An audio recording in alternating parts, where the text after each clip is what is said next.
bacterias o virus, que no es de mucha justamente consideración.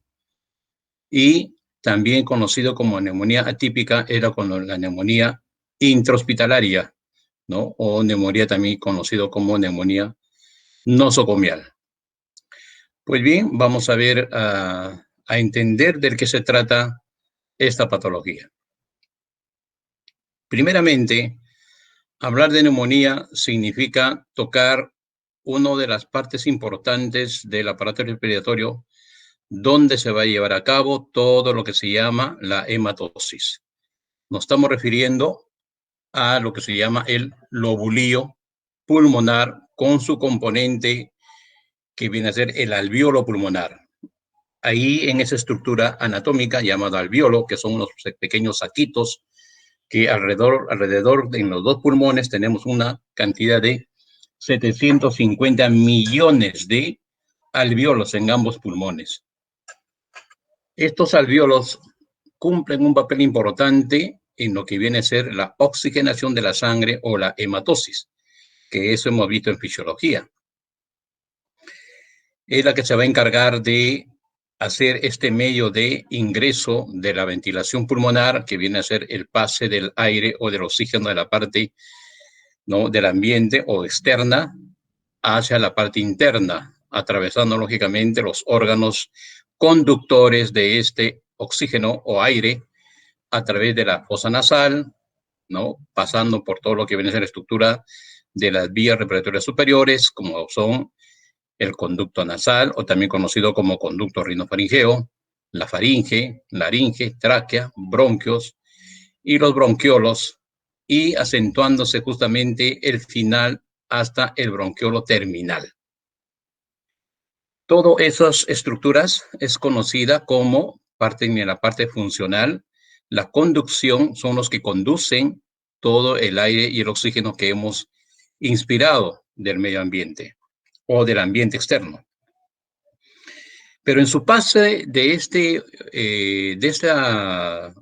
gas, de este aire a la parte interna, lógicamente que va a sufrir una serie, ¿no?, de cambios también en la composición del aire. Como ustedes saben, nosotros inspiramos aire contaminado. Todo lo que está, el aire en el ambiente es contaminado.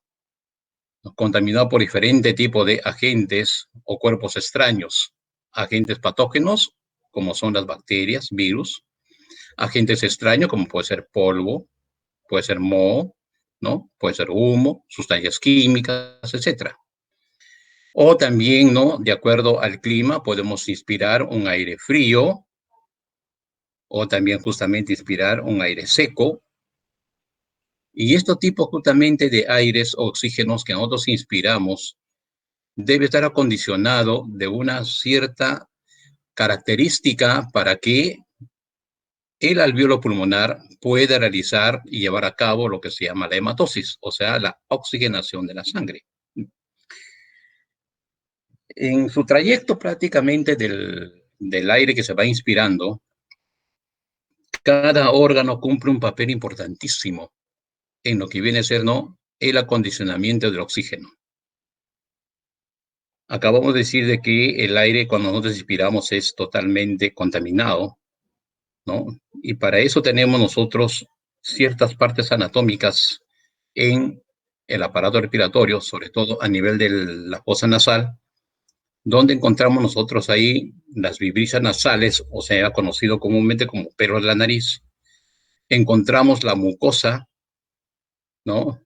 La mucosa respiratoria que justamente está ubicada y tapizado todos los cornetes, el superior, el medio y el inferior. Entonces, estos son las dos zonas anatómicas importantísimos que cumplen el primera fase, el primer nivel de hacer lo que se llama la purificación de la purificación del aire. Justamente son los que van a atrapar partículas extrañas, inclusivamente partículas, bacterias pueden atrapar también, pero aquellas bacterias que son un poco más de tamaño, ¿no? Ciertas bacterias que miden menos, lógicamente en micras casi no lo va a poder atrapar. Desde ahí se inicia ya todo el proceso de lo que viene siendo la purificación del aire. Y La zona anatómica también del aparato respiratorio está encontrándose en su parte interior, su parte superficial, ¿no? De la parte interna, encontramos al epitelio respiratorio. Este epitelio respiratorio está formado por células epiteliales, ¿no? De una forma cilíndrica, de acuerdo justamente a la parte anatómica donde se ubica. De la fosa nasal hasta los bronquios es cilíndrico, y que están justamente dotados de unos cilios o pestañas vibratiles, que son justamente los que pueden atrapar partículas extrañas más pequeñas que no han podido ser atrapadas en la fosa nasal. Pero a su vez también estas células epiteliales o epitelio respiratorio tiene también un grupo de células calciformes. Estas células calciformes son los que van a generar, producir y secretar el moco, ¿no? Que es una parte también de la forma de cómo se mantiene, ¿no? La limpieza del oxígeno o del aire que vamos nosotros a inspirar. Eso lo hemos visto en fisiología. Pues bien, haciendo lógicamente que más o menos al alveolo llegue ya un aire totalmente condicionado, libre de impurezas, ¿ya? Y también, ¿no? Una temperatura basal de 37 grados centígrados, es la temperatura basal que va a tener, lógicamente, ¿no? El aire, el oxígeno. Pero, como ya le he dicho a ustedes, hay ciertas bacterias o virus de menor calibre que no pueden, lógicamente, ser atrapados en todo ese recorrido del oxígeno. Y esto justamente va a acrecentar, ¿no? La presencia de los virus generalmente, ¿ya? Y de ciertas bacterias pequeñas, para poder justamente enfocarse y producir una patología, ¿no? Y toda esa secuencia de la patología, pues, se llama, lo que vamos a estudiar en este momento, lógicamente, la neumonía. Pero la neumonía no solamente puede ser producida por una bacteria propia del ingreso del aire, sino también la neumonía es producto de ciertas complicaciones de enfermedades respiratorias, como por ejemplo la bronquitis crónica, puede traducirse en una bronconeumonía con una complicación, o la bronquitis aguda, o simplemente una laringotraqueobronquitis, dependiendo lógicamente, ¿no? De la cantidad de colonias de agentes que se va ingresando, y también mucho tiene que ver con el sistema inmunológico del individuo, ¿no? Para poder justamente traducirse en una enfermedad llamada neumonía o neumonitis, ¿no? Pues tiene que seguirse ciertas características patológicas, ¿no? Que lógicamente luego se van a traducir en una enfermedad o una infección con sus manifestaciones clínicas correspondientes, ¿ya? Entonces, lo que vamos a ver aquí en el transcurso de la clase es, primeramente, una fisiopatología, luego vamos a ver una histopatología y luego una morfología. Eso justamente, de repente no está en la diapositiva que ustedes van a ver, porque como ustedes saben, lo que yo más me interesa es de mis explicaciones, que yo tomo mi examen antes que la diapositiva. La diapositiva es un medio de ayuda para mí, pero más justamente yo enfoco mis preguntas de mis exámenes, de mis explicaciones, porque ahí trato justamente de ahondar más profundamente todo lo que justamente es esta enfermedad. Bien, entonces vamos justamente a tratar este tipo de patología, ya que hoy en día justamente ¿no? es una de las enfermedades de la pandemia, ¿no? Del COVID-19, lógicamente pues con su cierta complicación, que es la neumonía, ¿no? Típica, porque se reconoce justamente al agente productor de la enfermedad. Lógicamente que va a derivar mucho o va justamente, ¿no? A no ser casi en un reconocimiento de una neumonía normal, estrictocócica, ¿no? Que se da en una comunidad o adquirida en una comunidad, ¿no? Pero este tipo de neumonía del COVID es no diferente, porque tiene la misma fisiopatología, sino solamente se diferencia en la parte de las manifestaciones clínicas, de la sintomatología, ¿ya? Y eso lo veremos más adelante. Muy bien, entonces empezamos lógicamente haciendo una definición de lo que es la neumonía. Ya ustedes han leído su diapositiva, deben justamente ya no haber más o menos tenido un antecedente, porque hoy día voy a tomar el examen lógicamente que había programado para la última hora. Pues bien, primeramente, la neumonía Es conocido como una inflamación del parénquima pulmonar. Inflamación de parénquima pulmonar. Toda neumonía primero es un proceso inflamatorio, que luego también se va a traducir en una infección. ¿Ya? Eso lo vamos a ver en el transcurso de que vamos explicando, ¿no? Cuando hablamos de parénquima pulmonar, nos estamos refiriendo a toda la estructura del tejido ístico o del tejido que va justamente, ¿no?, a formar todo esa estructura llamado pulmón. Ese se llama parénquima. De manera que en la neumonía se va a inflamar todo el parénquima y aquellas estructuras anatómicas del aparato respiratorio que está unido al parénquima. Al parénquima, el que está unido y le sirve como receptor es el lobulillo pulmonar. Acuérdense, cuando hemos visto fisiología humana, hemos dicho que la unidad funcional del aparato respiratorio es el lobulillo pulmonar. Aquella estructura anatómica que está formada por el bronquiolo respiratorio, por los conductos acinares, ¿no? Los acinos, donde se va a encontrar la cantidad de alvéolos que están justamente, ¿no?, posados tipo un racimo de uva. Y por supuesto los alvéolos pulmonares, que son justamente la esencia de la característica de la fisiopatología de la neumonía. Entonces, toda esa estructura que he mencionado están insertados, ¿no?, adheridos al parénquima pulmonar, o sea, al tejido, de manera que el parénquima le sirve como un sostén, ¿no?, o como una parte de una capa de sostenimiento a los 750 millones de alvéolos que tenemos en ambos pulmones. Lógicamente, donde hay un alvéolo hay un lóbulo pulmonar, ¿no? ¿Sí? Acuérdense también que yo le he dicho a ustedes en la clase de fisiopatología que esta estructura anatómica, que estábamos justamente viendo la función de este lóbulo pulmonar, se constituye como la zona más patológica de todo el árbol respiratorio, ¿no? Porque ahí vamos a encontrar ciertas enfermedades que con el tiempo se puede hacer crónica e inclusivemente puede hacerse una degeneración en el estado de salud del paciente. Ahí en esa parte derecha, en el lóbulo pulmonar vamos a encontrar no solo la neumonía, vamos a encontrar la bronconeumonía, vamos a encontrar la enfisema, vamos a encontrar la telectasia, la embolia pulmonar, ¿no?, el edema pulmonar, etcétera, etcétera, etcétera. Casi la mayor parte de las patologías, ¿no?, denigrantes del aparato respiratorio justamente se da en esa estructura, llamado lóbulo pulmonar. Por eso que se dice que es una inflamación del parénquima pulmonar. Y nos dice que una de las características de esta inflamación es que se va a consolidar, ¿no?, ya se consolida prácticamente en una congestión.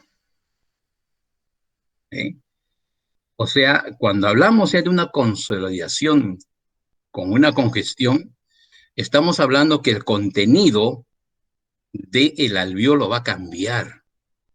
Cambia su estructura anatómica y fisiológica. Por eso tenemos justamente la forma también de una neumonía morfológica. Pero entonces, esta congestión, que viene a ser nada menos que es reemplazado el gas que existe en el alvéolo, tanto el dióxido de carbono como el oxígeno, es reemplazado por un exudado inflamatorio. Este exudado inflamatorio es producto de una serie de acontecimientos inflamatorios que se da en formación de defensa de nuestras células defensivas o de nuestro organismo frente a la invasión de agentes patógenos. En otras palabras, lo que va a ocasionar que este exudado inflamatorio se produzca a nivel de los capilares alveolares es que se concentre más la transudación de un líquido inflamatorio llamado exudado inflamatorio. Y esa consideración es el que va hacer una agresión de congestión.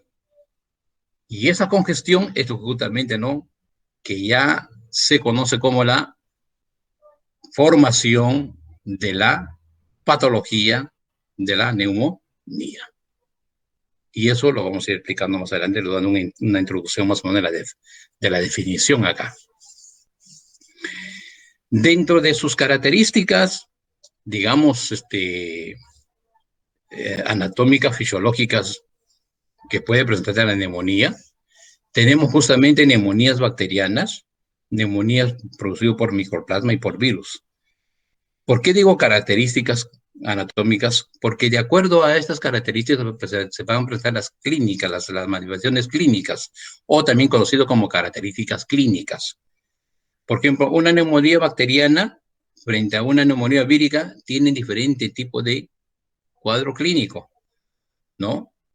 No van a justamente tener la misma formación de, ¿no?, un cuadro clínico, pero sí hay un cuadro clínico genérico para ambos tipos de neumonía, o para ambos justamente, ¿no?, agentes causales de neumonía. Dentro de la neumonía bacteriana, ¿no?, tenemos tanto gérmenes aeróbicos y anaeróbicos, ¿no? Estafilococos, estreptococos, ¿ya?, que son los diplococos, ¿ya?, que son justamente las pseudomonas, ¿no?, que son, ¿no?, más frecuentemente la pseudomonas, porque no se presenta más en la planta intrahospitalaria. En cambio, el estreptococo se presenta más en lo que viene a ser el ambiente comunal, pues se le llaman a neumonía típica o comunal. En cambio, la neumonía micoplasmática también es un tipo de neumonía que muy frecuente también se presenta en la comunidad y con mayor todavía de incidencia. La diferencia entre una neumonía bacteriana y un micoplasma, porque ambos son bacterias, es de que el micoplasma es una bacteria que carece de pared celular, ¿no? En vez de tener pared celular, ellos solamente tienen citoplasma, ¿no? Pero la presentación de la fisiopatología es similar, ¿no? En tanto a los virus, justamente tenemos pues el renovirus, el parmovirus, el virus de la gripe, el virus justamente, ¿no?, de la rubiola, de la varicela, ¿no?, el virus del mismo, ¿no?, el SARS-CoV-2, ¿no?, el SARS-CoV-1, ¿no? Tenemos justamente otro tipo de virus también que produce, ¿no?, este tipo también de afección a nivel justamente del pulmón. La neumonía, cuando no se llega a controlar, ocasiona lógicamente unos tasas de aumento de la mortalidad, tanto en lo que viene a ser la parte infantil y la parte del adulto mayor. Generalmente la neumonía puede afectar más incidentemente en la parte de la edad prácticamente de infancia, ¿no?, preescolar, escolar inclusivamente. Hay neonatos inclusive que te mueren por neumonía, ¿ya?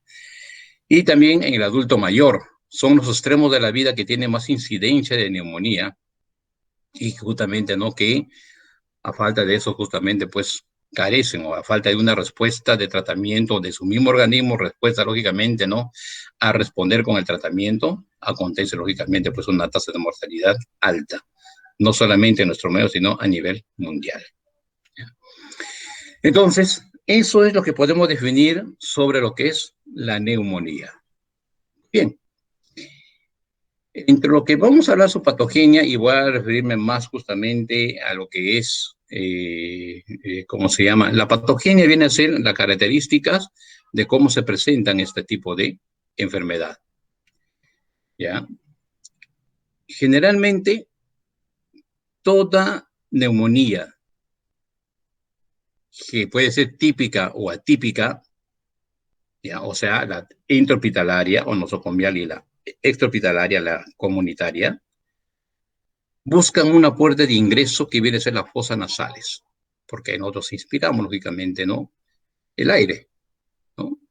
Esa es su forma de invadir, porque quiero justamente que diferencien esta parte. En la invasión, justamente cuando se hace a nivel vía aérea, ¿no?, va a haber una etapa en donde se traduce todo un proceso ¿no? De infiltrado para poder justamente, ¿no? Luego producir una inflamación a nivel del parénquima pulmonar. O no solamente el parénquima, sino también a nivel del mismo alveolo, ¿no? O también del bronquiolo respiratorio, que va unido lógicamente al ácido alveolar. Ahí justamente también se produce, ¿no? Este tipo de invasión, ¿no? Vía aérea. Pero hay justamente también infecciones que se va a dar por neumonía, ¿no? Que son justamente infecciones sistémicas, ¿ya? Que lógicamente pueden cursar con una neumonía. Por ejemplo, una infección sistémica es una sepsis. No solamente la sepsis puede ser dado de repente por una septicemia de parte respiratoria, no, puede ser una septicemia, por ejemplo, una sepsis de un cáncer, puede ser una sepsis de repente, ¿no? De una enfermedad renal, ¿ya? Una insuficiencia renal sobre todo, ¿no? Una sepsis de repente, ¿no? De una hepatocarcinoma, ¿no? O cualquier justamente otra afección, ¿no? Una peritonitis, por ejemplo, séptica, puede causarte una neumonía. De manera que la vía de ingreso de este tipo de neumonía no es el aparato respiratorio, sino también vía sistémica por la sangre, ¿no? Inclusivemente cuando la tifoidea, que justamente no su forma de invasión no es el tubo digestivo, por si acaso. El tubo digestivo sirve de vehículo nada más de la salmonella tife para poder ingresar hacia el yeyuno o hacia el ilion. Entre esa unión del ilion con el ciego del intestino grueso, ahí encontramos una estructura anatómica que se llama la placa de Peyer. Esta placa de Peyer justamente está formada por vasos linfáticos. Y como ustedes saben, por característica anatómica y fisiológica, los vasos linfáticos transportan linfa. Y la linfa, lógicamente, su contenido también tiene, ¿no? Puntos de lo que viene a ser células defensivas, tiene proteína, ¿no? Agua en mayor cantidad, ¿no? Y sustancias de desecho. De manera que en esta placa de Peyer, la Salmonella typhi, ahí tiene su lugar justamente de incubación. ¿Y cómo viaja? A través de los vasos linfáticos, no a través del vaso sanguíneo, no, a través de los vasos linfáticos, para unirse con un vaso sanguíneo. Ustedes saben, anatómicamente, hay un vaso linfático y siempre va a haber unido a un vaso sanguíneo, a una vena, por ejemplo, ¿no? En este caso, todos los vasos linfáticos, el tronco linfático, por ejemplo, no torácico, se une con la vena subclavia izquierda, ¿no? ¿Eh? Entonces, va a haber siempre la unión con una vena.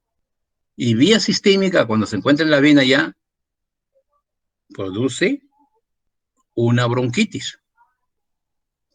¿No? Aparentemente, el padre, la persona está haciendo una tifoidea, porque la fiebre se le sube justamente hasta los 40 grados centígrados, por eso se llama fiebre, ¿ya? Y entonces, aparte de eso, la otra manifestación característica de esto es que solamente tiene dolor de cabeza en la mañana y en las tardes, y una opresión en el pecho. Y que todo justamente, si no tiene un buen criterio clínico, lo pueden traducir como una bronquitis.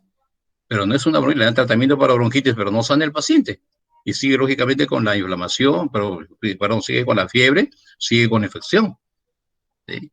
Y en ese transcurso puede hacer una sepsis. La septicemia justamente es la cantidad de colonias que invaden el vaso sanguíneo o la sangre. Entonces ahí hacen una neumonía por aspiración. La neumonía por aspiración no es que nosotros aspiramos el líquido inflamatorio, no. Aspiramos mayor cantidad de agentes patógenos. Esa es la neumonía por aspiración. No es porque uno aspira líquido, no, sino la cantidad de gérmenes patógenos que nosotros aspiramos, ¿no? Eso ocurre inclusivamente, ¿no? En aquellos pacientes entubados, de repente que están intubados por otra característica, de repente enfermedad neurológica o un politraumatizado entubado, ¿no? Etcétera. Y ellos también van a hacer, lógicamente, ¿no? Un tipo de neumonía porque el equipo médico que lo han conectado, sobre todo el tubo, ¿no? Tiene a contaminarse, ¿eh? Por bacterias intrahospitalarias, ¿no? Manejo, lógicamente, de repente, ¿no? De lo que viene a ser los instrumentos no bien esterilizados, etcétera, y comienza, lógicamente, a hacer la invasión, ¿no? entonces tiene lógicamente un tipo de neumonía también, ¿no? Que no es, pues, de nivel aéreo. Y los otros tipos de neumonía son prácticamente secundarios, ¿no? A ciertos padecimientos de enfermedades inmunológicas, ¿no? O sea, cuando su defensa del individuo está totalmente, ¿no? Bajo. Hay una linfocito, hay una leucopenia, que se llama justamente destrucción de los leucocitos, ¿no? Que muchas veces se encuentra en 2, en 3 de leucocitos, ¿no? Lo normal es que tenemos que tener de 5, ¿no? Ya, miligramos por decilitro de 5%, ¿no? Por decilitro de sangre, pero a veces encontramos en 2, 3, es una gran cantidad de defensa que falta, ¿no? Entonces, estos pacientes son inmunológicamente deprimidos y ahí donde justamente aprovecha, pues, ¿no? La bacteria, el virus, de poder, ¿no? Acrecentar su afección a nivel, ¿no? De la parte del alveolo pulmonar. ¿Eh? Esas son las características de la parte de la patogenia. Bueno, ya tenemos todos los factores que van justamente a propiciar a cómo es que encuentran una puerta de ingreso para favorecer la infección, ¿no? De esta enfermedad llamada neumonía. ¿Eh? Como antes le estaba diciendo, ¿no? Lo primero que cuando ingresa el aire, ahí pueden ingresar los agentes patógenos, ¿no? Y puede lógicamente hacer una invasión por vía aérea, por el aire contaminado, ¿no? Que se ha ingresado. Y también, como antes estaba diciendo, cuando un paciente se le tiene intubado por otra característica, realmente no es por una enfermedad, por el COVID, sino por otras enfermedades, también lógicamente ocasionan, por el tiempo que van a estar intubados, ¿no? Donde se va a acrecentar las bacterias intrahospitalarias y comienza lógicamente también a invadir el pulmón y dar lógicamente pues la secuencia de una neumonía, ¿no? Una traqueostomía mal manejada, mal lógicamente protegida, ¿no? Porque la traqueostomía se le aplica a aquel paciente que de repente por intubación no mejora, ya el tiempo está mucha estancia. Lo que le dicen los médicos justamente intensivistas, lo mismo dicen que es una traqueostomía, ¿no? Para que el paciente ya con eso pueda al menos ya aliviar la parte infecciosa inflamatoria y es mejor, lógicamente, saludable su recuperación. Pero en el transcurso de todo eso, porque hay traqueostomía que con el tiempo se le puede retirar, pero hay traqueostomía que va a permanecer permanentemente, ¿no? En la zona, dependiendo, lógicamente, cómo se encuentra la conducción de la parte aérea, ¿no? También, lógicamente, ¿no? Eso básicamente cuando viene siendo la parte que favorece el ingreso por vía aérea, ¿ya? Y como estar diciendo, ciertos mecanismos defensivos, ¿no? Del defensa pulmonar que se encuentran alterados, sobre todo aquellos macrófagos. Los macrófagos son bacterias de primera línea de defensa y ellos siempre están presentes en el alveolo.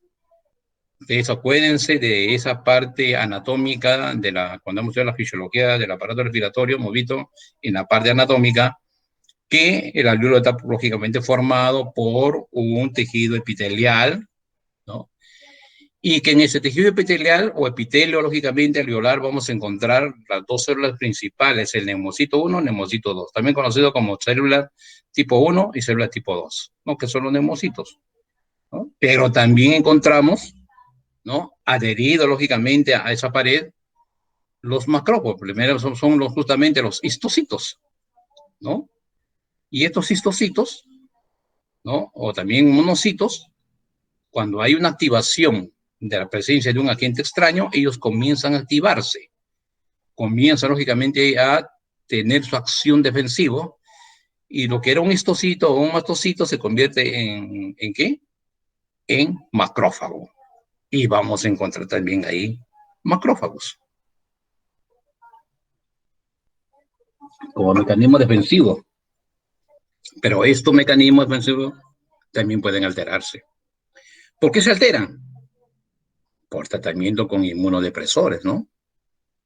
O sea, hay justamente ciertos pacientes que, por ejemplo, tienen lupus, o de repente pues tiene, ¿no?, un problema de una artritis, una artrosis psoriásica, ¿ya? O de repente es un paciente con VIH, etcétera, ¿no?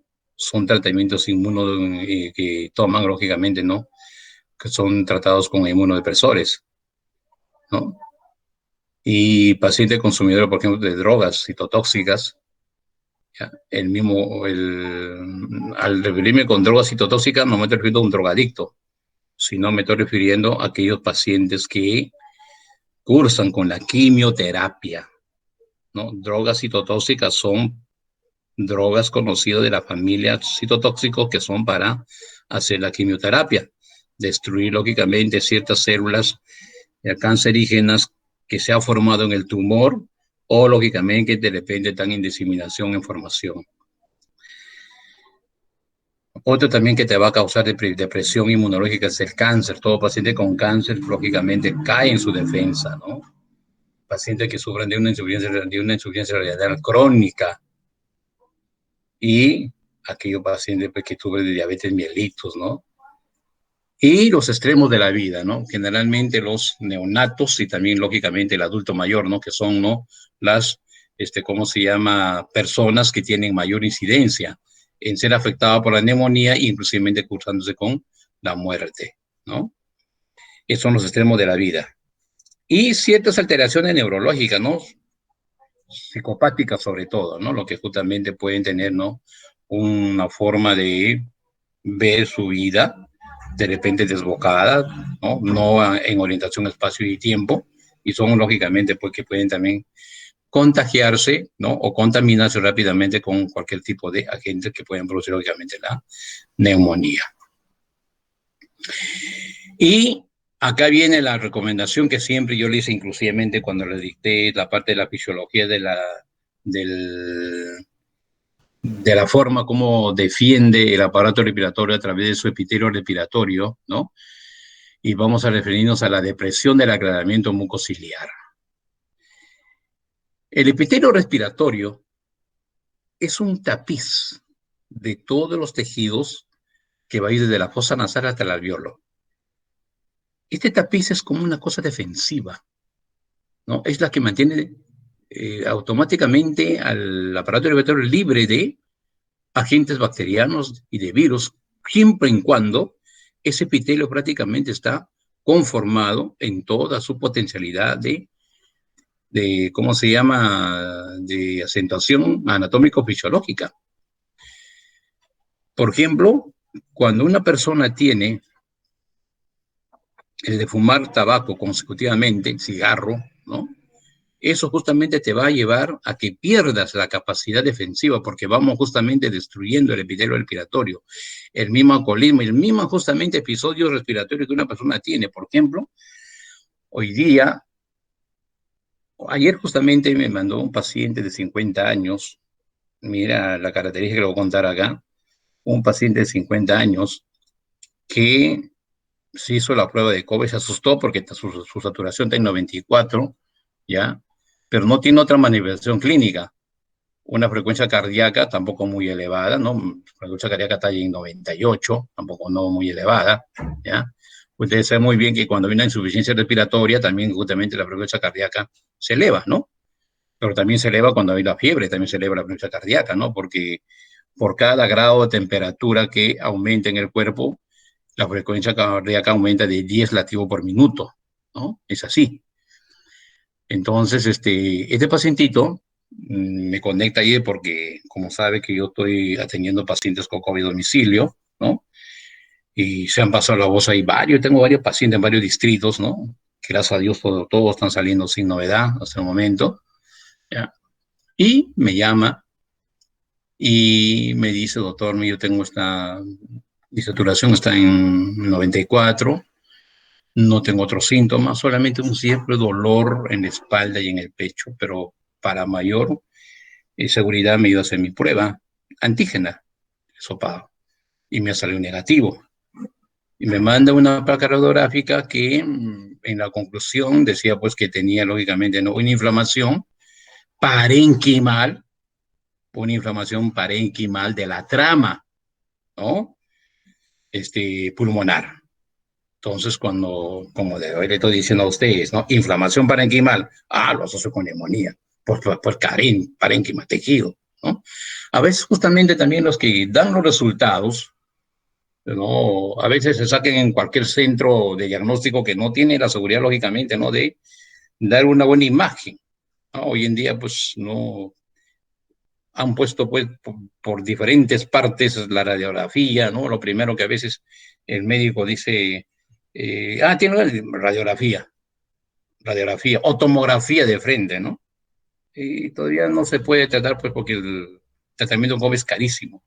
Y si va a mandar que el paciente se haga no, un gran número de análisis de sangre, radiografía, tomografía, no más va a ser que como cerca de 1.000 soles, ¿no? Solamente que el paciente, lógicamente, por temor se gasta, ¿no?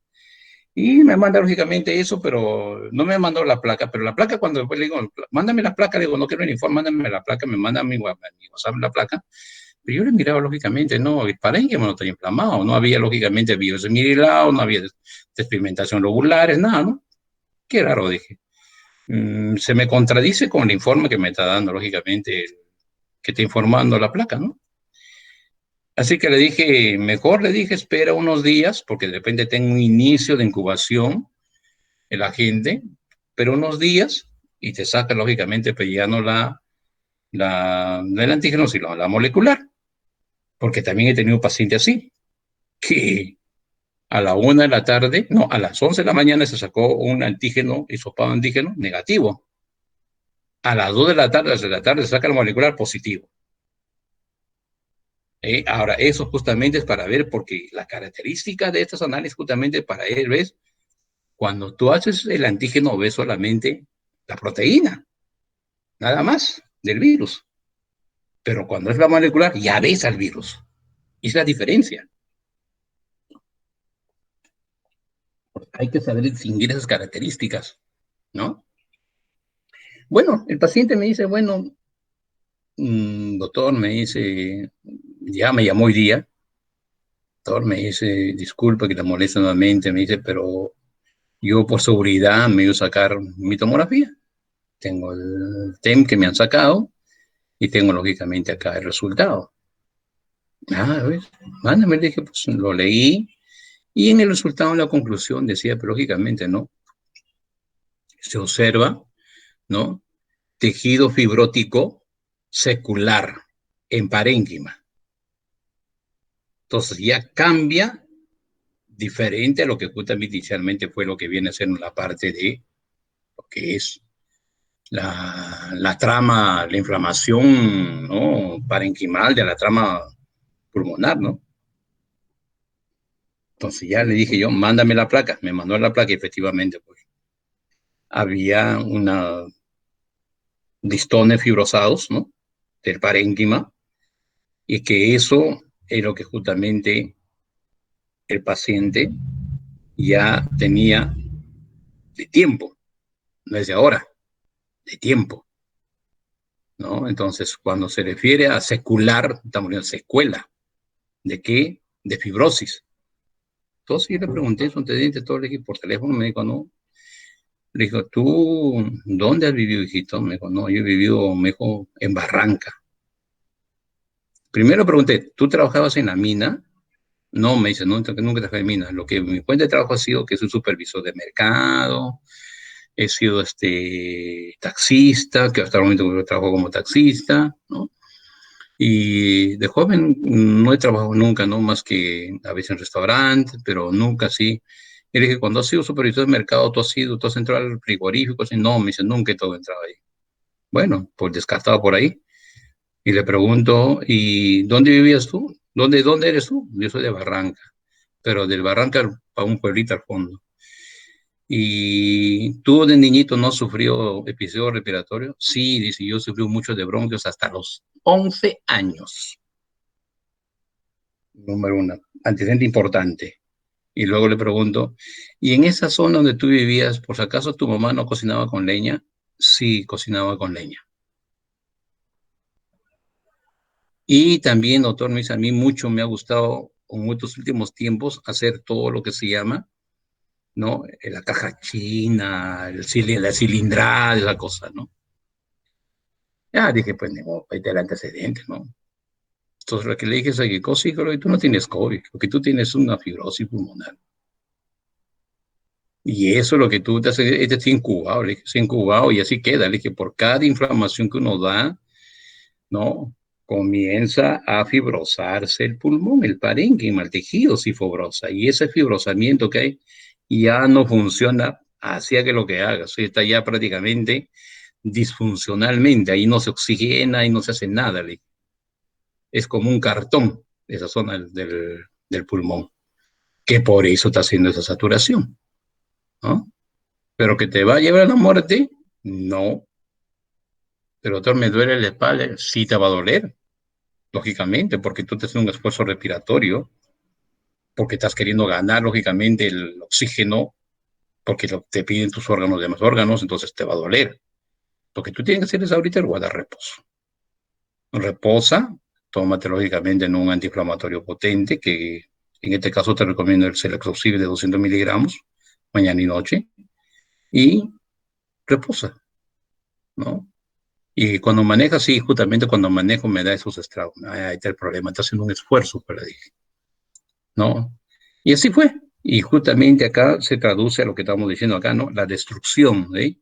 No solamente el epitelio respiratorio, cuando el epitelio respiratorio se destruye, automáticamente tiene puerta abierta a cualquier agente patógeno a ingresar. Imagínate en el paciente hasta humo, ¿no? Humo de la leña, el carbón quemado, eso justamente lo que ocasiona esa parte, ¿no? Estos son los antecedentes que podemos darnos en la sorpresa, ¿no? Cómo va destruyéndose esa defensa. Y esa defensa se puede revitalizar, sí, pero hasta una cierta edad. Solamente máximo hasta los 30, 35 años. De ahí a los 40 ya no, ya, porque todo es ya, ¿no? Es como se llama, una degeneración, una atrofia de los órganos por la involución senil, ¿no? Porque ya el ser humano va involucionando y va siendo lógicamente, ¿no? Ya más atrofiado, ya no funciona como antes era esa zona anatómica. ¿Ya? Es en cuanto a lo que podemos ver justamente, ¿no? Ciertos factores del huésped, ¿no? Que pueden favorecer justamente el acondicionamiento de esta infección, ¿no? En pulmón. Bien. Ahora vamos a ver lo que es la fisiopatología, lo que nos interesa a nosotros, lógicamente. No sé si habrá algunos que están esperando de repente para darle pase. Ah, no hay nadie. Tengo 24 nomás. ¿Cuántos son ustedes, muchachos? Depende de ahí alguien que no. Bueno, bien. ¿Cómo es justamente la fisiopatología? Todos ustedes saben más o menos cómo es la estructura anatómica del alveolo, ¿no? Es un saquito por donde lógicamente, ¿no? Está formado por una capa de células epiteliales. Ahí vamos a encontrar el neumocito 1, neumocito 2. El neumocito 1 es justamente que mantiene la permeabilidad del pase de los gases hacia el capilar sanguíneo, mientras que el neumocito 2 es el que produce la sustancia surfractante. Acuérdense de esa clase que le di a ustedes. La sustancia surfractante, que es justamente aquella sustancia que va a hacer que el alveolo no llega a congestionarse, no llega a contraerse, sino mantenerse dilatado siempre. ¿Eh? Esa es la sustancia surfractante. Y por otra parte encontramos al perdón, el monocito, o neumocito, o histocito, ¿no? Que sí se llaman justamente a la célula defensiva. Pues bien, esa es la anatomía. ¿Qué ocurre lógicamente en una neumonía?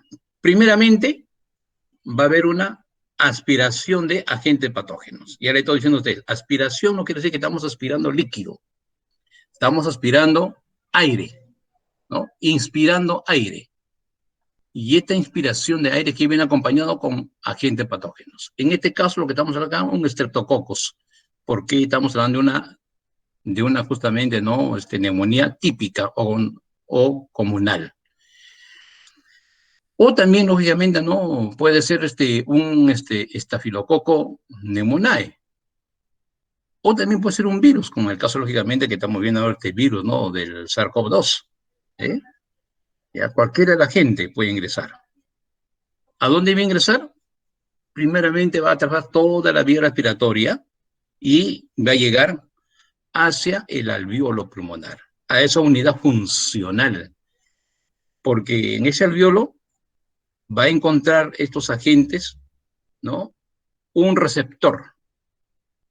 El receptor justamente es aquella célula que la condiciona el medio de vida a estos agentes para poder multiplicarse y con esa multiplicación diseminarse. ¿Eh? Entonces, vuelvo a explicarle a ustedes que lo primero que va a haber la presencia de agentes víricos o agentes bacterianos, cualquiera de ellos. O también puede ser a su vez a las dos, ¿eh? Tanto bacterias como virus pueden también invadir juntos. ¿Ya? Entonces, cuando hay esa invasión, encuentran una célula especializada en el alvéolo, que viene a ser el nemocito 1, el nemocito 2, que le sirven como receptor. Pero antes de llegar a esa parte, ¿no?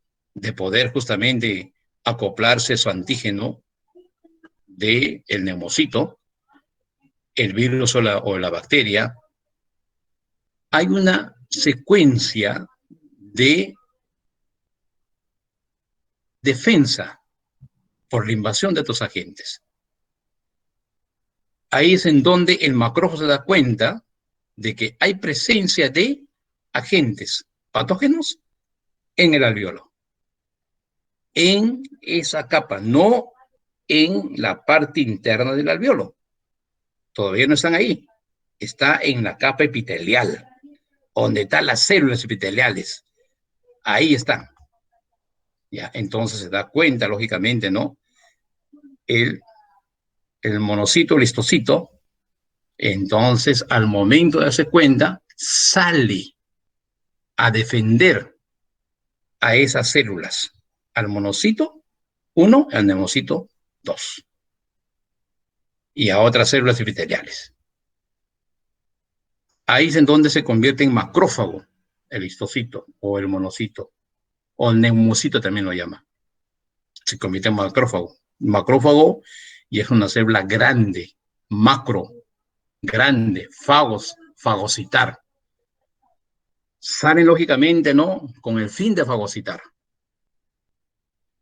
Si la defensa, lógicamente, del cuerpo está bien dotada, lo fagocita y lo comienza a destruir al agente invasor. Ahí queda. No hay ninguna inflamación, no hay ninguna, lógicamente, no proceso infeccioso y no hay sintomatología. Por eso que dicen que los individuos que sufren alguna enfermedad, por ejemplo, que estamos hablando del COVID, ¿no? Es asintomática. Buena defensa, buena respuesta defensiva, buenos macrófagos, ¿no? Que han justamente destruido a la gente. O de repente la carga viral del agente invasor no ha sido tanto el porcentaje, ¿no? De poder, lógicamente, hecho esa invasión. O por ahí de repente, ¿no? Aunque no le dan mucho crédito a este medicamento llamado la ivermectina, ¿no? Yo, por ejemplo, que viajado casi toda la primera ola a diferentes distritos, y antes que haya la vacuna ni nada, y he viajado también a diferentes distritos en la segunda ola, más o de a varios distritos, ¿no? De mayor, lógicamente, zona de contagio, zona roja, y ahora que ya estamos iniciando la tercera ola, porque ahora esta es la tercera ola, quiera o no quiera, el MINSA esconder todo su informe, ya estamos en la tercera ola, ¿no? Entonces, también igual. Y siempre mi protección, porque he leído, investigado, eso no es lógicamente, y he conversado con muchos infectólogos de mi hospital, también epidemiólogos, y hemos leído bastante, lógicamente, todas las investigaciones que han hecho pues, de la ivermectina, ¿no? Y yo ciegamente creí en ese medicamento y sí, yo digo, cada 15 días tomaba mi ivermectina. Y yo creo que esa es una respuesta en donde se cambia totalmente el antígeno de las células receptoras. Por eso que de repente, ¿no? Y de repente a mí sí, lógicamente que he estado en casas también de carga viral, en mi mismo hospital ahora que también estoy ya, nuevamente ingresé a trabajar ya hace ¿cómo se llama? 3 meses, y estoy en un área COVID. Y estoy prácticamente, ¿no? Ya me vacunaron, pero tú sabes que la vacuna Sinopharm no sirve para nada, ¿no? Con cierta, lógicamente, y también certeza lo puedo decir eso, ¿no? Que no sirve para nada. ¿No? Todos los estudios están tirados por el tacho, así, 45, pero 45 países, ¿qué países? Países que tienen, lógicamente, una población, pues no, ni siquiera llegan al millón de habitantes. Donde han hecho una de rebaño y la causa, lógicamente, grande es eso. ¿No? Eso es una cosa, ¿no? Que el que opina de medicina, ahora todos salen a hablar, son opinólogos de medicina. No conocen ni siquiera la realidad, pero opinan. Es una gran tristeza, ¿no? De nuestra parte que se ha manoseado esta pandemia. Entonces, eso me supongo que eso ha sido mi prevención, ¿no? Mi protección, ¿eh? Y lógicamente que comencé a organizar mi cuerpo, ¿no? Porque ahí estaba la esencia, ¿no? De lo que es esta investigación tan que hice, ¿no? Cómo alcanizar el cuerpo y lo como yo, a partir justamente de que apareció la primera pandemia, ya antes, lógicamente, ya era vegetariano, no soy vegano, por si acaso, porque también como carne de vez en cuando, soy vegetariano, y de repente ya me iba preparando en mi organismo esa parte, ¿no? Ya, entonces, más lógicamente, cuando llegué esto, ya comencé a consumir el propóleo, ¿no? Y con miel de abeja, y eso son mi desayuno diario, ¿no? Mis cereales, mi propóleo, miel de abeja, ¿no? Jugo de naranja con magnesol, etcétera. Yo me canalizo bien el cuerpo y no como, lógicamente, pues ya cosas carbohidratos exagerados, ni tampoco grasas, ¿no?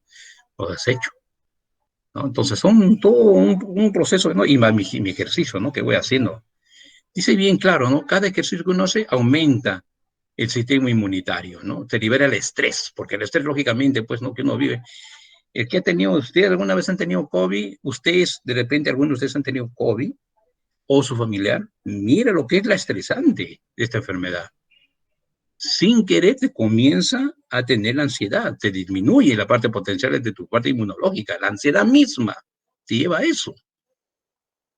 ¿No? Y si tú no liberas justamente ese tipo de ansiedad con un tipo de ejercicio, etcétera, ¿no? Vas a comenzar lógicamente a decaer más tu sistema inmunológico. Es una serie de factores, ¿no? Esta enfermedad, pues, recién aparece para estudio, pues está recién fresquito, ¿no? Pero vamos conociendo poco a poco. Pues bien, entonces, cuando ya el macrófago no puede ya, por la cantidad de carga viral ingresó, no puede lógicamente la combatir, no puede fagocitar, ¿qué ocurre? Ahí recién viene, ¿no? La respuesta inflamatoria. ¿Eh? Ahí recién estudiamos ya la fisiopatología, viene la respuesta inflamatoria. La respuesta inflamatoria se da inicio, antes nada, la inflamación no es malo en el cuerpo. Es un mecanismo defensivo que el mismo cuerpo adopta frente a la invasión de agentes patógenos. Entonces, no solamente agentes patógenos, sino que hemos tenido el asma, tenemos un cuerpo extraño, no un alergeno.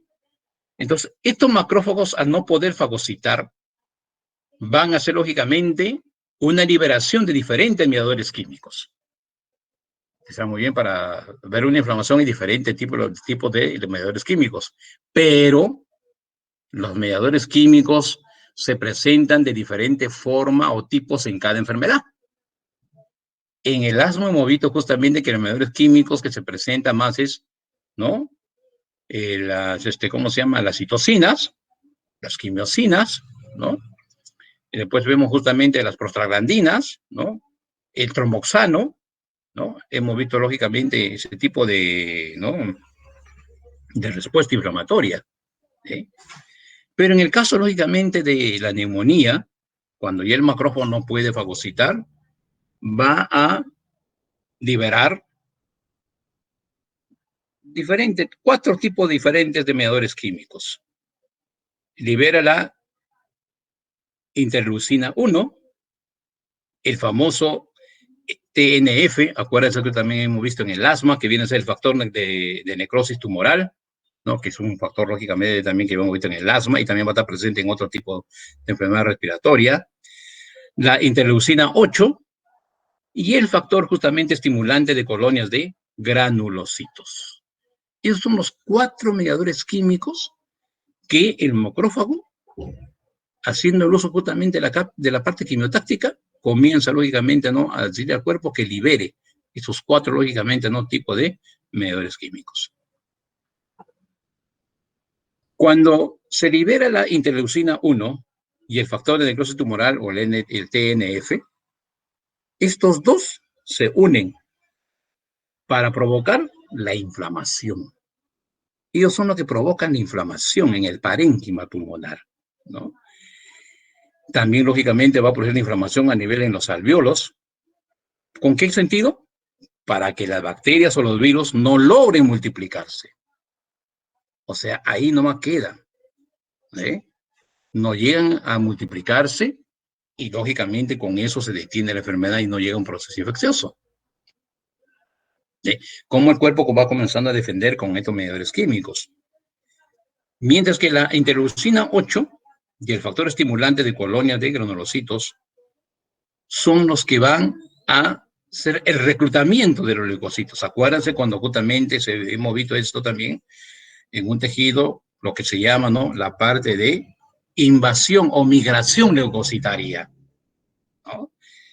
Ya, entonces, estos dos mediadores químicos, la interleucina 8 y el factor estimulante de colonias de granulocitos, son los que van a reclutar a los leucocitos.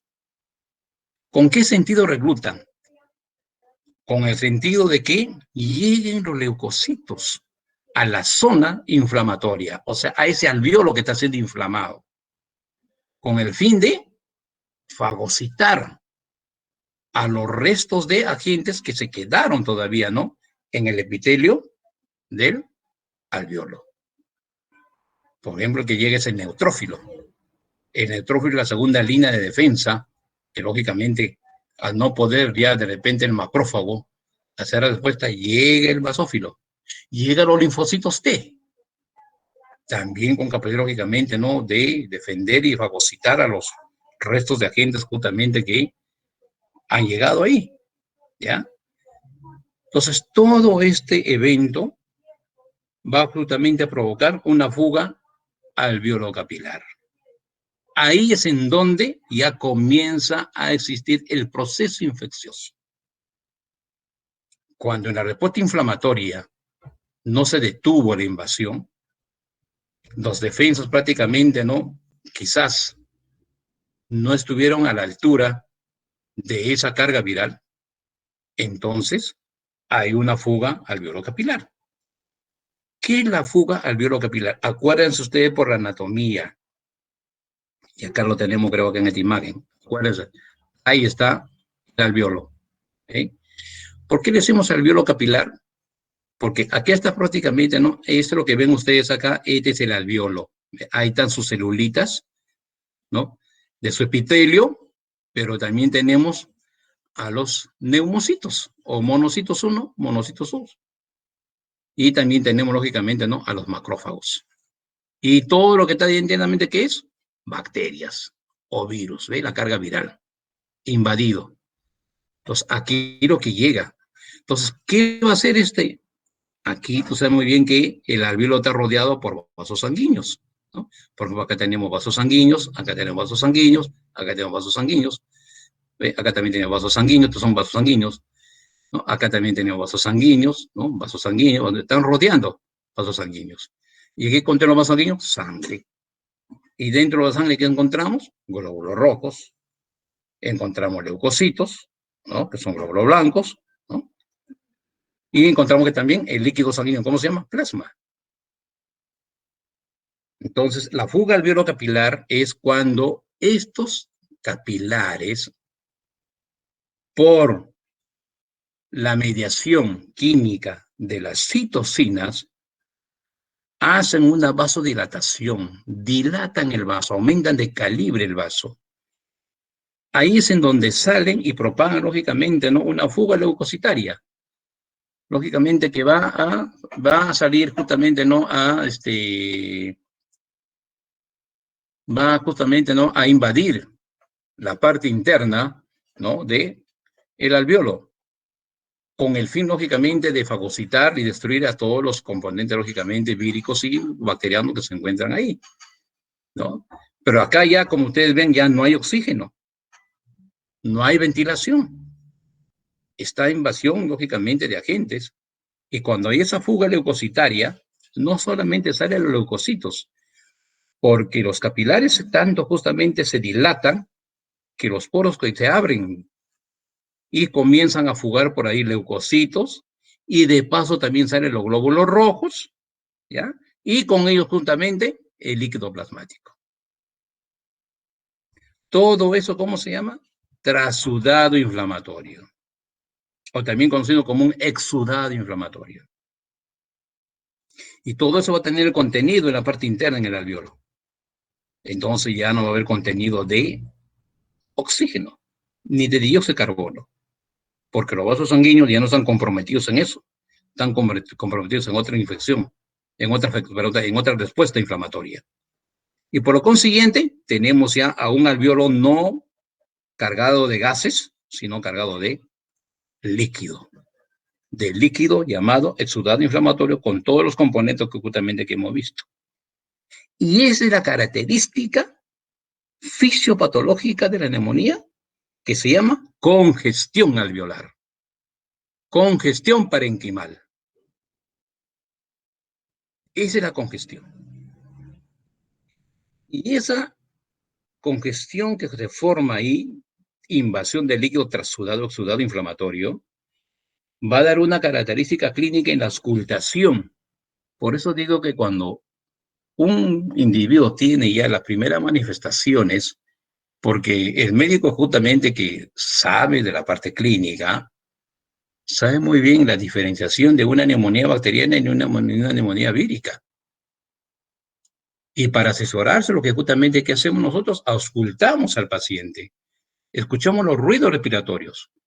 Cuando hay una congestión de esta característica que le estoy mencionando, que ya está en el alveolo sin haber pasado ni placa, ni siquiera en una tomografía, ya en la auscultación voy a escuchar los ruidos estertores, ruidos estertorantes, que eso no lo escucho en otra patología.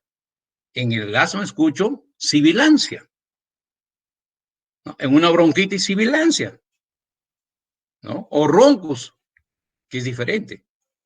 Pero acá hay justamente esterdores, sobre todo en bases del pulmón, lóbulos inferiores. ¿Eh? Y esta misma, lógicamente, congestión que me va a causar una clínica de ruidos estertorantes, me va a causar una hipoxemia, pero lógicamente, ¿no? Hipoxemia está decantado. ¿Por qué hipoxemia? Hipo, bajo, semia, oxigenación de la sangre. ¿Qué lleva a oxigenar la sangre si todo está de líquido, lógicamente, ¿no? Ahí donde justamente viene la disnea, insuficiencia respiratoria. El paciente por eso le pesa todo el parénquima. Para poder inspirar le duele. Eso más adelante hablaremos de la carta. Pero mira, cuando estamos hablando de la fisiopatología, estamos viendo ya la característica clínica. Ahí viene el dolor, porque es una inflamación.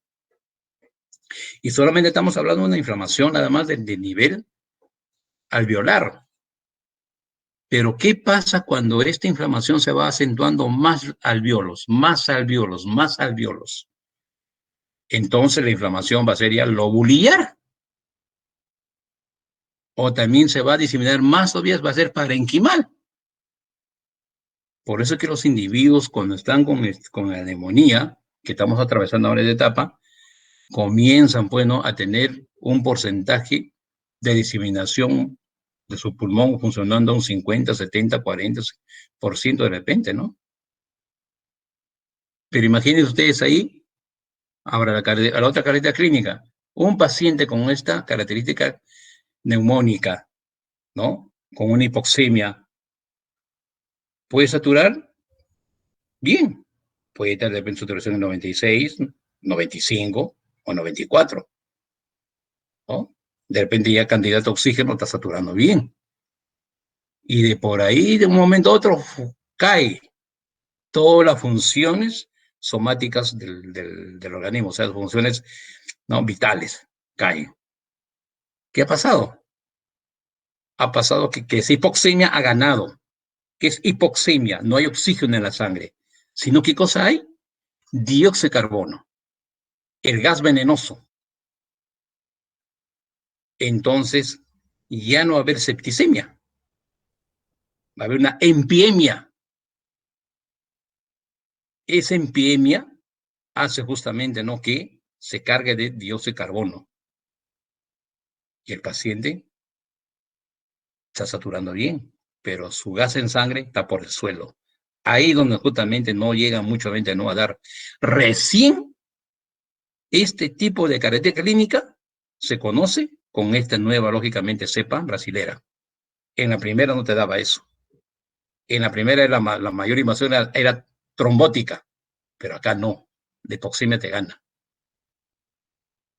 Y ahí justamente hay un desfallecimiento del paciente, ¿no? Eso es en tanto a lo que podemos hablar sobre su parte de la fisiopatología de la neumonía. Pues bien, hablaré de la fisiopatología, que ya justamente más bien alguna pregunta está ahí. ¿Me están entendiendo? ¿Me están comprendiendo? Sí, profesor. Profesor, entonces es por eso que a veces el paciente con COVID empieza a mejorar su saturación, pero de un momento a otro luego se mueren, ahí queda. Claro, por la hipoxemia, aquí está. Por eso que un paciente cuando ya está, si ha estado recuperando, si vuelve a caer, inmediatamente gas en sangre. Ahí de frente, ¿no? Y ahí de repente le podemos cambiar ya a un tipo ya no de más preservación de alto flujo, dependiendo de la característica, ¿no? Es un paciente también que está debutando con otra enfermedad, etcétera. Desafortunadamente no muchos médicos, sí, pienso yo, que conocen este tema, porque a veces ya dicen, no, ya está mejor, ya está bien, y de un momento a otro se van. Sí, he tenido experiencia de eso, lamentablemente. Yo he tenido colegas que han tratado, pero cuando me han llamado ya le evito a la persona, ¿no? He tenido 2 pacientitos, 3 pacientitos he tenido, que ya cuando ya me llamaron a mí, pues había un paciente, por ejemplo, que le habían puesto 10 días de meropenem. 10 días de meropenem con vancomicina, imagínate. Y, no, vancomicina no, era meropenem con ciprofloxacino 200. 10 días. Y el paciente no, y estaba con oxigenoterapia y no subía, no subía. Y ya cuando voy, lo ausculto todo. Yo le dije, el médico vino que lo auscultado. No quería auscultar. ¿Pero por qué no quería auscultarlo? Porque justamente es el principio de cada profesional cuando tiene una resfriado hay que auscultarlo. Y le encontré unos estertores, pues. No, dije, no, este está mal. Y le comencé. Y cuando justamente tú haces la auscultación, aparte del estertor, tú escuchas el pulso saltante. Ese pulso, lógicamente, no debe ser saltón. El pulso saltón es cuando tú vas, lógicamente, presionando el pulso, ¡pum!, salta. Y clarito se nota en la arteria, cuando salta, ¿no? Ese es justamente un pulso saltante que también se da en caso de los pacientitos cuando están empeorándose. Son, lógicamente, estudios clínicos que uno realiza, ¿no? Yo por mi profesión, pues me gusta leer, mucho me gusta investigar, soy muy asiduo a la clínica. Pero lamentablemente, pues no elegí al paciente. Yo le sugería, ahorita le dije, llévenlo, le dije a su padre, al hospital, hospitalícelo ahorita. No, pero hospital, lo vamos a llevar, no hay cama, hospitalícelo. Cualquier hospital te va a recibir, le dije. No le tendrán una buena cama, pues al menos le tendrán un sillón, una silla, no sé, pero, o de repente van a tener una camilla, pero ya, el paciente ahorita necesita, le digo, un tipo de tan diferente. Su gas en sangre primeramente, le dije. Y el paciente dijo, no, pero doctor, ¿y usted cree? Mira, yo lo que creo es primeramente que hubiese actuado primeramente acá pidiéndome el dímero D y la ferritina. Depende de tu trombosis también tu papá. Y efectivamente, yo lo ordené que sacan eso. Y dije, bueno, no quería su, pero entonces ya le digo, guarde de usted los hijos. No hay un hijo que me salió, pues doctor, ¿cómo le ve? Lo veo mal, hijito, le dije. Mi sugerencia te he dado, si ustedes quieren, o toman, si no, no. Yo sé, doctor, que va a salir bien, yo confío en usted. gracias por lo confianza, le digo, pero acá no tengo medios para poder tratar, le dije, no tengo bomba de difusión, no voy a tener marca, no tengo lógicamente oxígeno empotrado, ¿no? Y necesito oxígeno medicinal, etcétera, etcétera. Muy bien, pues me mandaron a la señora, le sacó ese mismo día, me acuerdo, no, al día siguiente le sacó el análisis porque se quedó en ayunas, y después me mandó el resultado como eso de las 9 de la noche, ¿no? Y yo vi, pucha, estaba el dímero D, estaba elevado y la ferritina estaba recontra, no, dije, está haciendo trombosis. Y la señora, llamé, señora, le dije, llévalo en este momento a su esposo al hospital, le dije, porque está haciendo un evento trombótico. Sí, doctor, me dice, porque mi esposo no sube, me dice, sigue bajando, va a bajar más, le dije. Y ya está haciendo sufrimiento pulmonar, llévelo. Y no lo llevaron ese día, recién al día siguiente, cuando la sobrina me llama, le dije bien claro a su tía que lo lleve, le dije, doctor, ¿para qué hospital? A cualquier hospital. No le van a botar al paciente, lo van a recibir. No lo lleven con ambulancia, llévenlo con taxi, le dije, porque ambulancia no están recibiendo. Y lo ven en su movilidad, pero lo hospitalizaron, pero a los 5 días falleció el señor. Eso es justamente, ¿no? Hay que tener mucho cuidado cuando se hace este tipo, ¿no? de auscultación, de tratamiento de pacientes, ¿no? A veces no se maneja, como le digo, bien, con 10 días de meropenem, pucha, pues la han bombardeado, ¿no? Con meropenem ya, pues en casos, ¿no? Extremos, en hospital utilizamos ya, cuando el paciente, pues, que está haciendo una sepsis, ¿no? Meropenem con vancomicina, ¿no? Hay formas de aplicar, eso no se aplica por aplicar, pues son técnicas de aplicar, ¿no? La vancomicina se coloca totalmente forrada, a diferentes horas inclusivemente, ¿no? No es todo así. Pues todo el manejo del paciente, a veces en casa maneja un paciente, pues no debe ser dependiendo cómo lo manejen, ¿no? Bien, continuamos entonces, ya sabemos lo que es la fisiopatología, lo han entendido ustedes bien y me alegra bastante esa parte.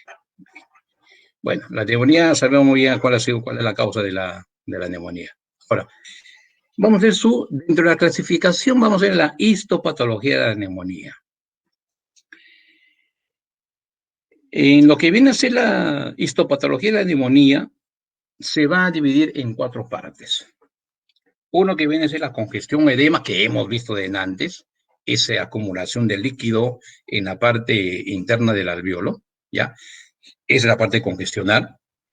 Luego viene la hepatización roja, la segunda característica del tejido pulmonar, que estamos hablando, porque se llama histología de la neumonía. Luego viene la hepatización gris, ¿no? O son las etapas que va pasando la misma enfermedad, el mismo pulmón que va cambiando, ¿ya? Y por último viene la fase de resolución. Lo que vemos acá en tu diapositiva es neumonía alveolar, ¿no? Cuando hablamos de neumonía alveolar, nos estamos refiriendo a lo que viene a ser netamente la neumonía que hemos explicado, que justamente, ¿no? donde existe la congestión edema. O sea, histológicamente, estamos hablando de una congestión o edema a nivel del alveolo.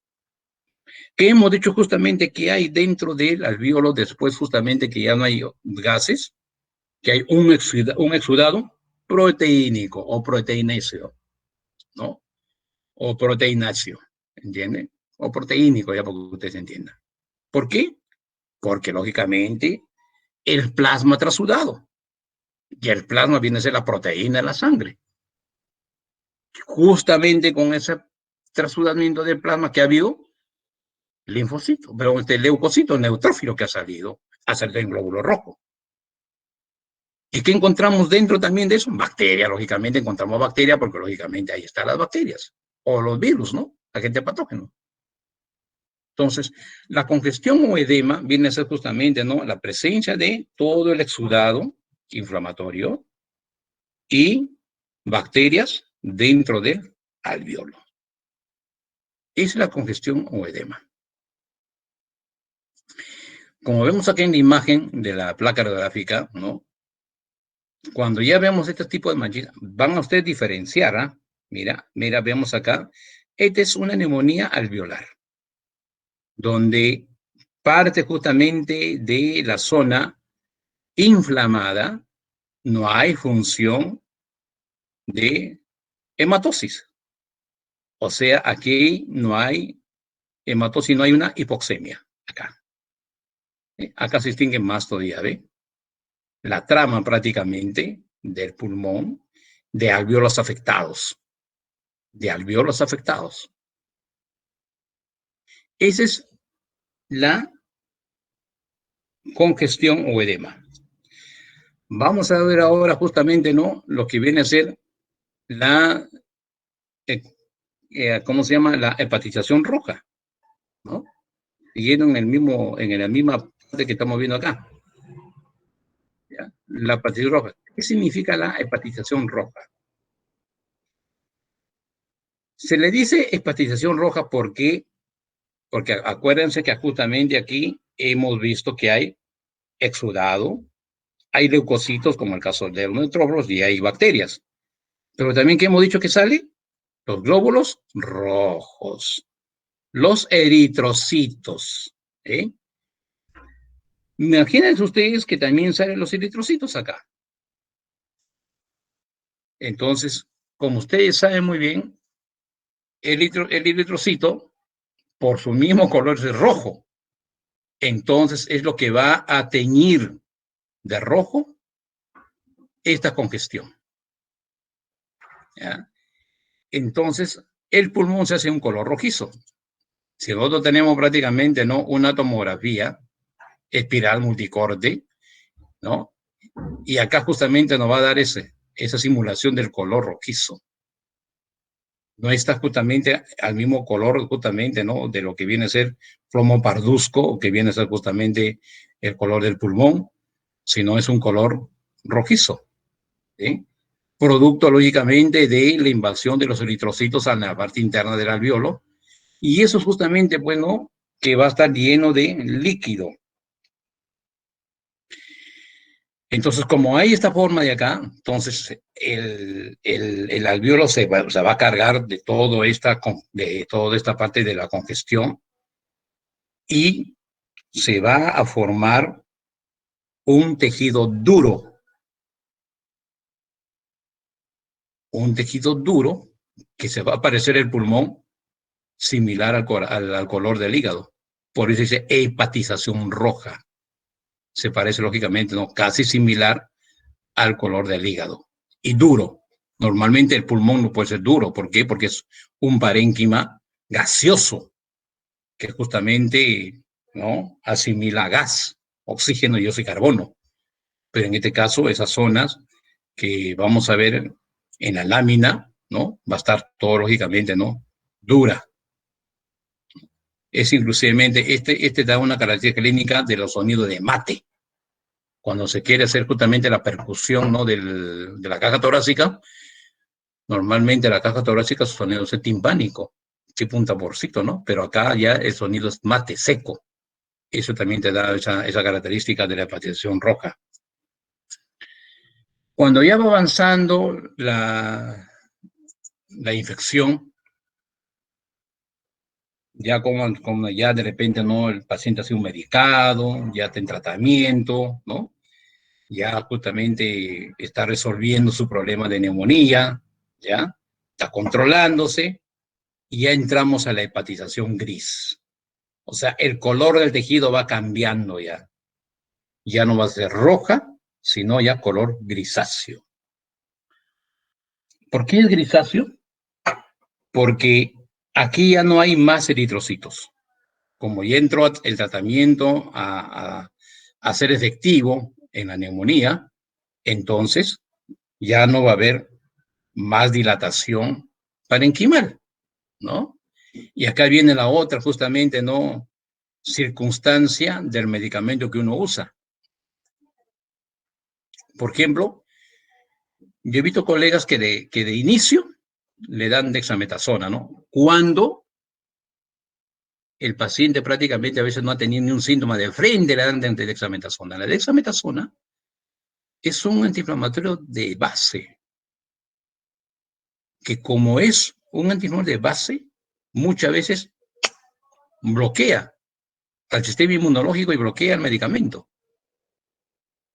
Por eso que a veces justamente retardaban en recuperar el paciente. ¿no? Lo que se tiene justamente es cuando recién justamente, ¿no? Está, ¿no? Ya cuando el paciente está hospitalizado, ahí recién se le da de la Dexa, ¿no? Pero no antes, cuando justamente se ve todito. Pero si te es una inflamación, entonces, ¿qué hay que darle? Un antiinflamatorio, ¿no? Para reducir, lógicamente, la carga de mediadores químicos que está llegando ahí. Entonces, un antiinflamatorio es el ibuprofeno, muy buen antiinflamatorio, que te va a desinflamar. Pues ya es un antiinflamatorio, ¿no?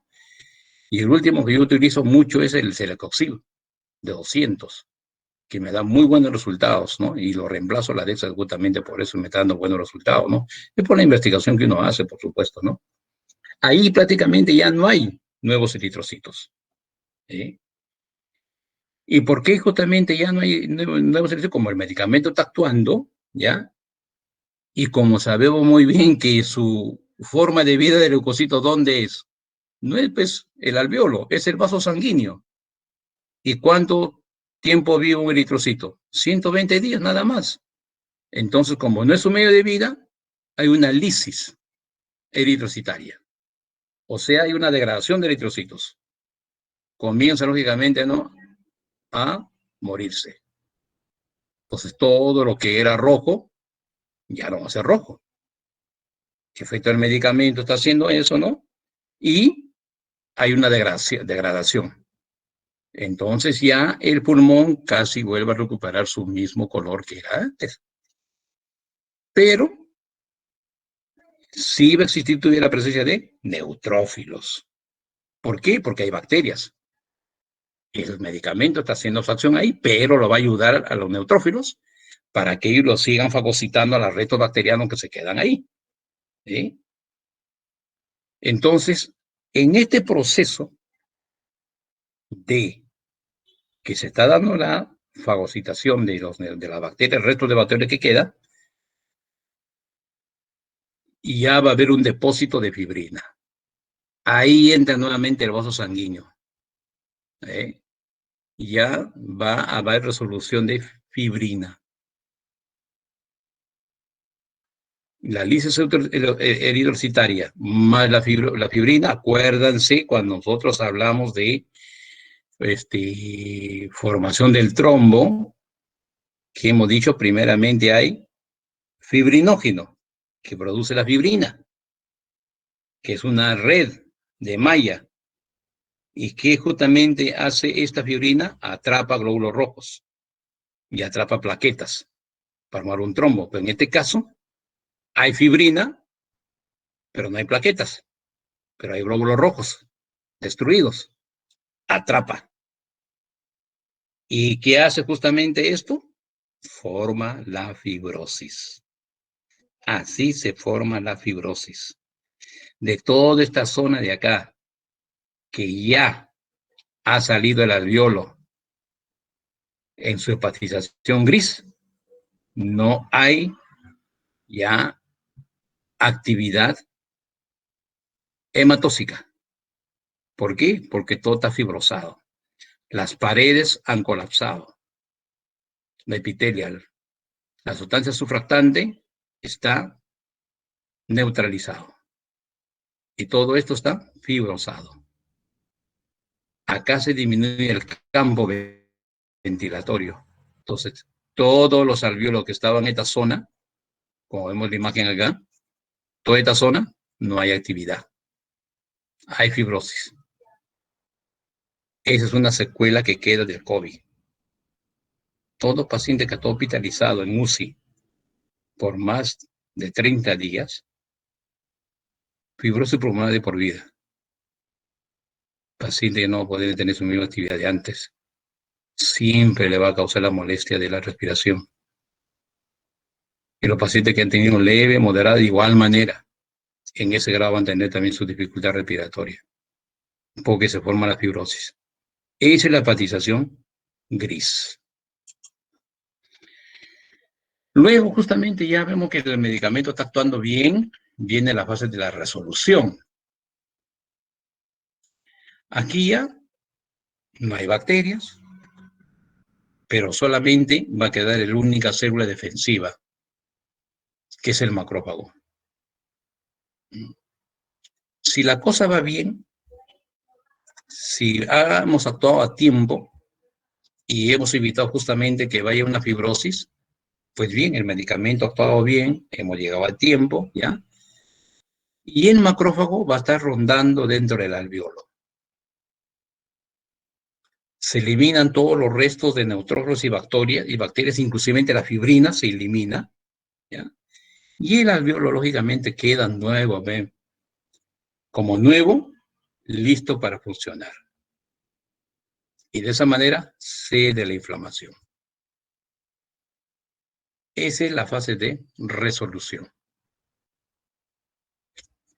Con eso termina todo lo que viene de la histopatología de la neumonía.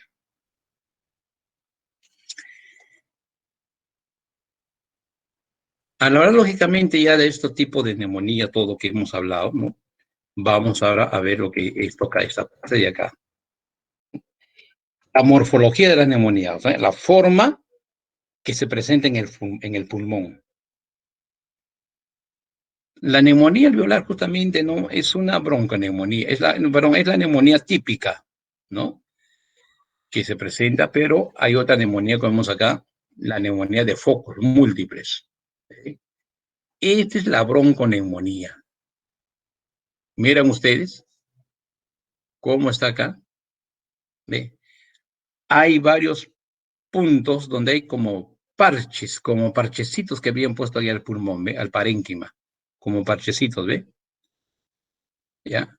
Y en esta zonita, casi la mayoría de los lobulillos están lógicamente atacados. Esto es lo que se observa en el SARS-CoV-2, lo que le llaman lógicamente los vidrios esmerilados. Es como si hubiesen justamente, ¿no? Tirado a propósito a la ventana, a la luna de un carro, ¿no? Alguna piedra, y tú sabes que no se rompe la luna, sino deja su estría, ¿no? Y así está, ¿ve? Como estriado está acá. Esta es una caracterización, lógicamente, de una bronconeumonía, que eso se da también en lo que es el CAR, pero a diferencia de esta bronconeumonía estreptocócica, ¿no? Que es una bacteria, la viral te agarra parénquima, te agarra alveolar en una zona, en una misma zona, no respeta. Esa es la diferencia. Esa es la diferencia, ¿no? De esta forma de presentarse, lógicamente, ¿no? En su morfología, la neumonía. En cambio, la neumonía lobular, que es justamente otra forma morfológica, ¿ya? Es la que afecta a los lóbulos, como vemos acá. A los lóbulos, por ejemplo, acá tenemos neumonía lobular que está en el lóbulo inferior, en el caso del pulmón izquierdo, tú sabes que el pulmón izquierdo solamente tiene dos lóbulos, superior e inferior, o en el caso, lógicamente, del pulmón derecho, una mayor magnitud, tanto en el lóbulo inferior, lóbulo medio, ¿no? Con mayor, ¿no? Expansión. Sería lobular. A ver, yo siempre, a veces, ¿cómo se llama? Me hago esta pregunta y lanzo a veces la pregunta a ciertos colegas. Le digo, ¿qué pasa justamente si en este proceso de inflamación o infección del pulmón en la neumonía no se llega a una hepatización gris o a una resolución? Solamente se queda en la hepatización roja. ¿Qué pasará en el cuerpo? ¿Cómo justamente responderá el organismo frente a eso? ¿Por qué llegamos nosotros, hemos dicho, a una hepatización gris o una resolución? Porque el medicamento ha actuado. Hace correctamente la medicación, la evaluación y el control. ¡Pum! Y quedó ahí. Inclusivemente muchas veces no fibrosa y también lógicamente puede darse una resolución de volver el alveolo a su estado no normal y puede funcionar. Pero cuando no se llega, cuando solamente se mantiene una hepatización roja en plena infección, la infección va a seguir avanzando, por supuesto, ¿no? Hasta lograr, ¿qué? Una destrucción y necrosis del tejido. Ya estamos hablando de necrosis, no estamos hablando de fibrosis, necrosis. O sea, muerte del tejido. Y ahí no queda todo. Sino la misma infección y la inflamación se va a diseminar. ¿A dónde? A la cavidad pleural. Yo sé muy bien que la cavidad pleural es importantísimo en la fisiología respiratoria, porque ahí tenemos, lógicamente, ¿no?, el líquido inflamatorio, que es el que ejerce la presión pleural. Y la presión pleural es importantísimo porque justamente a base de eso son los que jalan, pues, ¿no?, al tórax para que el pulmón pueda ventilarse, ¿no? Acuérdense de esa presión transpulmonar, que viene a ser entre la presión alveolar y la presión pleural. Y esa presión tiene que ser positiva, mientras que la presión pleural es negativa, la alveolar también es negativa, pero la transpulmonar tiene que ser positiva. ¿Para qué? Para que pueda expandirse mejor. Y si hay una invasión en la alveolar pleural, ya no, pues, ahí ya quedó ya. El pulmón totalmente ya no puede ni siquiera distenderse. Así le pongo su oxígeno. Y más aún todavía, como ya está totalmente lógica invadido, viene la diseminación bacteriana, viene la septicemia. El paciente muere no por neumonía, sino por septicemia. Y acuérdense que esta cepa del COVID sale, invade hígado, riñón, corazón, sistema nervioso, hasta articulaciones, hasta la parte dérmica, hasta la piel. He visto pacientes inclusive que a veces me llaman, doctor, ya pasó el tratamiento, todo, ¿no? Ya está libre, ya salió. Bueno, pasé una paciente me llamó doctor, me dice, una familia completa se había enfermado ahí. Mi esposo tiene unas pequeñas erupciones en la piel, en toda su espalda y su pecho, doctor. Me dice, ¿qué puede hacer? No, nada, me hizo secuela del COVID. ¿Qué lo puedo dar? No le apliques nada, solamente un antihistamínico y en 2 o 3 días se va a suceder eso. Y dicho es así, pues, es una diseminación bacteriana que determina hasta dónde va este. No es que sistémico va por la piel, por todo el vaso sanguíneo. ¿No? Bien, entonces, así es justamente cuando no se llega, lógicamente, pues, a una hepatización gris o a una buena resolución. Bueno, cuadro clínico, por si acaso, hay que tener en cuenta en lo que viene a ser una neumonía bacteriana, estreptocócica, estafilocócica o neumocócica, y en una viral, ¿no? Como la viral es como una gripe, bueno, gripe nada más. Malestar general, escalofríos, dolor de cabeza, y se acabó. Eso es todo. No hay más. ¿Eh? Cuando ya hay fiebre, porque hay infección, lógicamente, ¿no? Es en la viral. En cambio, en la bacteriana, se hay una serie, lógicamente, de clínicas un poco más, lógicamente, comprometidos con lo que viene a ser, lógicamente, ¿no?, la parte de la afectación pulmonar, ¿no? Ahí sí va a haber ya tos, a veces secos, a veces productiva. El dolor torácico se marca muy bien en la neumonía típica o estreptocócica, ¿no? Inclusivemente, ese dolor torácico, ¿ya?, es un dolor justamente que se va justamente a dar a nivel de lo que es las parrillas costales, ¿no? Lo que nosotros le llamamos, lógicamente, ¿no?, la parte del choque de punta. Cuando el paciente inspira el aire, le duele. Es como un puñal que le está dando justamente en las costillas. en las parrillas laterales ahí. ¿Por qué? Porque jala, pues, ¿no? Los músculos inspiratorios externos. Está jalando, ahí viene el dolor. Y también otra característica de la bacteriana es que hay el famoso tiraje. La respiración es muy superficial, ¿no? El tiraje viene a ser que cuando el paciente que inspira y todito, ¿no? Las costillas sobresalen, ¿no? Eso es justamente, ¿no? Y también la característica, y también hemos visto últimamente en esta cepa, en la primera cepa, cuando miramos en la característica de la bacteriana es que produce un esputo herrumbroso, o sea, color ladrillo. Y después por la hepatización roja, ¿no? Acuérdense que he dicho que está todo teñido de rojo ahí, todo el líquido transudado. Cosa que en la primera fase en la primera prácticamente pandemia de que hemos visto del SARS-CoV-2, inicialmente no se miraba esos esputos, ahora se mira. Yo he visto pacientes, inclusivemente en los domicilios que he vivido, dice, doctor, me dice, mi esposo está tosiendo y bota coágulo de sangre. No es coágulo de sangre, es el mismo esputo que justamente es una hepatización roja, ¿no?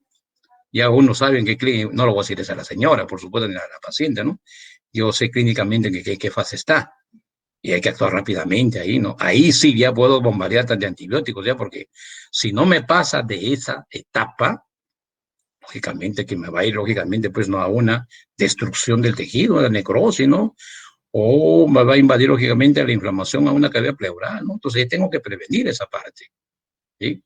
Ese tipo de hepatización roja te debe de alertar más todavía, ¿ya?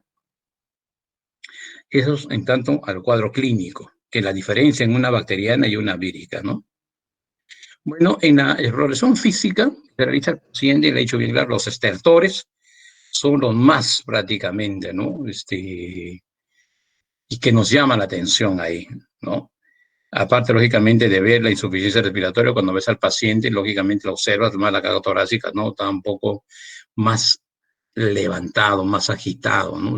Se nota clarito una visión nomás ectoscópica que se da al paciente, ¿ya? Y si tú quieres más todavía, queremos ocultar más, colocamos nuestras palmas de nuestras manitos en la espalda y decimos que diga la palabra 33 y el murmullo va a quedar clarito ahí cuando está en su fase inicial, ¿no? Cuando está lógicamente, ¿no? En la parte de lo que se llama la parte de recién, ¿no? Del evento, lógicamente, pues alveolar, de la congestión, ¿no? Porque está lógicamente ahí todo el soldado inflamatorio, ¿no? Esas vibraciones vocales aumentadas, ¿no? Se notan las vibraciones ahí, el murmullo vesicular, ¿no? Y el mate, lógicamente, el sonido mate, lógicamente, ¿no? Que es la percusión, le ha hecho usted la percusión, ¿no? Eso ya contamos ya en la hepatización roja, ¿no? ¿Ya? Y los estertores, pues, en los alveoles, eso es fundamental, ¿no? Diagnóstico puede ser justamente por un cuadro clínico que el paciente, ¿no? Bajo un examen clínico en el paciente, ¿ya?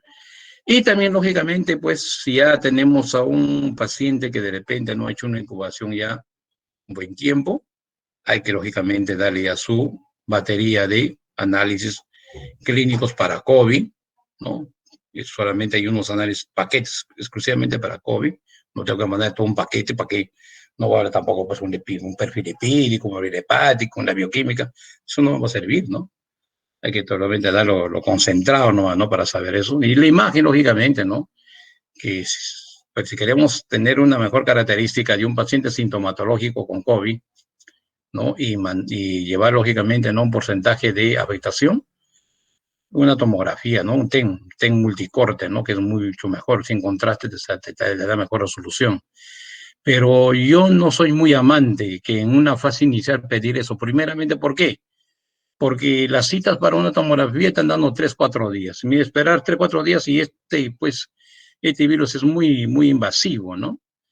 Si es una bacteriana, ni hablar, si es una comuna, ni hablar, no puedo esperar, pero si es este tipo, lógicamente, de afectación sintomatológica clínica que estoy viendo en el paciente, pues no lo voy a esperar. Hasta que me saque la cita, se me va el paciente a invadir más, ¿no? Yo de frente le doy ya su farmacoterapia, su antibiótico terapia, lo cubro bien, y después que pasó ya el evento, todo, digo 5 o 7 días, ya veo muy bien, lo vuelvo a repetir el examen de laboratorio, veo que ya 5 días más de tratamiento y ahora sí sácate tu tomografía. Recién. ¿Para qué antes? ¿No? ¿Qué manejo clínico el uno que da? ¿No? Bueno, para tratar lógicamente, en la neumonía todo lo que viene a ser justamente, ¿no? Los agentes, ¿cómo se llama? De antibiótico-terapia, ¿no? A una bacteriana te va a hacer muy bien una amoxicilina o una amoxicilina con ácido clavucónico, ¿no? Clavulánico, perdón, ¿no? Te va a hacer muy bien. La citromicina te responde muy bien para una bacteriana, ¿no? Tipo estreptocócica, ¿no? Hoy en día ya la aspirina no funciona para esta nueva cepa, para nada, por la pura, ¿no? Ya no da, ¿no? La claritromicina tampoco funciona para esta etapa, ¿ya? Pero para baterías sí funciona muy bien, por supuesto, ¿no? Y, lógicamente, pues, instalando una terapéutica, cuando no tiene muchos síntomas marcados el paciente, saturación 97, 98, pero tiene justamente, ¿no? Algunos estertores, que es ocultación y de repente por ahí, ¿no? Una cefalea y un malestar general, bueno, pues le mando su levofloxacino 150 miligramos por 7 días, ¿no? El Evo da muy buen resultado, ¿no? Como parte de inicio, cuando lógicamente el paciente, pues, edad, condición física, todo se ve en un paciente, no así por así no se receta tampoco, ¿no? ¿Ya? Y lo que cuenta prácticamente que hoy en día pues se está usando mucho en la parte del COVID, se fracciona, ¿no? También con con el ciprofloxacino de 200, ¿no? Antes de llegar a un prácticamente maropenén, ¿no? El maropenén con Dexa peor, pues. Tú das meropenén con Dexa, estás dando prácticamente 50% de todo, ¿no? Porque la Dexa, yo en claro, va a claudicar. ¿Ya? Bueno, eso sería lógicamente todo lo que vamos a dar justamente, ¿no? En lo que viene a ser la parte del tratamiento, ¿no? Ahí tienen ustedes la gama que se da, pero leen eso, ¿no? Y ya está ahí. Bueno, ahí es justamente la clase del día de hoy. Ya nos queda poco tiempo para tomarse el examen. Qué suerte tienen ustedes hoy. Bien. ¿Alguna preguntita que desean hacer ahí? Doctor, buenas María noches. Le María. saludo Margot Chávez. Dime, Margot. Doctor, una consulta, y que estamos hablando del tema del COVID. Por ejemplo, cuando llega el paciente a la clínica